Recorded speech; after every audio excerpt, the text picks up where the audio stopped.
आज रात आप सोने जाते हैं, आंखें बंद करते हैं और सुबह उठते ही एक खबर पूरी दुनिया को हिला देती है।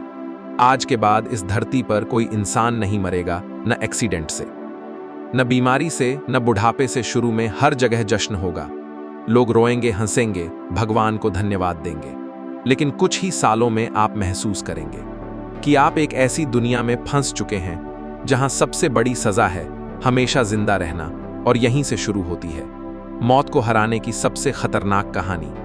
अगर आज आपसे पूछा जाए कि इंसान की सबसे बड़ी खोज क्या हो सकती है, तो ज्यादातर लोग एक ही जवाब देंगे, मौत को हराना। इंसान ने आग जलाई, पहिया घुमाया, आसमान में उड़ना सीखा, समंदर की गहराइयों तक पहुंच गया, लेकिन एक चीज आज भी हमारी पकड़ से बाहर है, मौत। हम सब जानते हैं कि एक दिन यह सफर खत्म होगा, फिर भी दिमाग मानने को तैयार नहीं होता कि सब कुछ यहीं रुक जाएगा।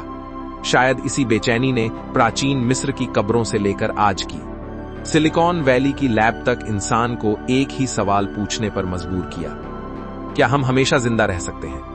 पहले लोग सोचते थे कि कहीं कोई अमृत छुपा है जिसे पीते ही इंसान अमर हो जाएगा, लेकिन आज साइंस कहता है अमरता किसी दवा में नहीं, बल्कि हमारी ही कोशिकाओं में छुपी है। हमारा शरीर खरबों कोशिकाओं का एक शहर है, और हर कोशिका की अपनी एक उम्र होती है। समय के साथ ये कोशिकाएं कमजोर होने लगती हैं, लेकिन सवाल यह है, आखिर बुढ़ापा आता क्यों है? इसका जवाब छुपा है हमारे डीएनए के एक बेहद छोटे हिस्से में, जिसे टेलोमियर कहते हैं। टेलोमियर डीएनए के सिरे पर लगी एक सेफ्टी कैप है। हर बार जब कोशिका खुद को कॉपी करती है, यह कैप थोड़ी छोटी हो जाती है। एक दिन ऐसा आता है जब टेलोमियर इतने छोटे हो जाते हैं कि कोशिका खुद को ठीक करना ही छोड़ देती है।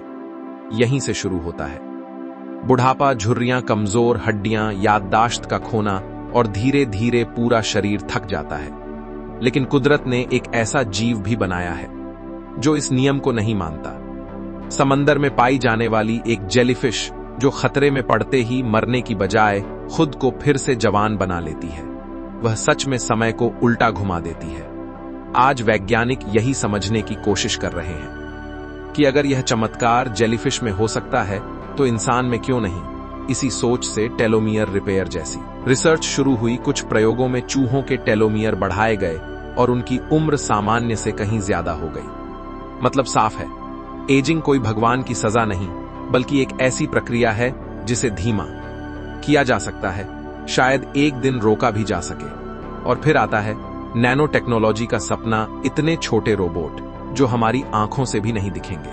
भविष्य में ये हमारी नसों में घूमते हुए हर खराब कोशिका को पहचानेंगे, कैंसर बनने से पहले डीएनए ठीक करेंगे और शरीर को खुद की मरम्मत करना सिखा देंगे।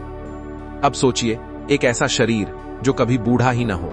लेकिन जैसे जैसे यह सपना हकीकत के करीब आता है, वैसे वैसे डर भी बढ़ता है। अगर इंसान 200 साल जीने लगा तो इस धरती पर जगह कहां बचेगी? पानी, खाना, नौकरियां सब पहले से कम हैं। और क्या यह अमरता सबको मिलेगी या सिर्फ अमीरों को?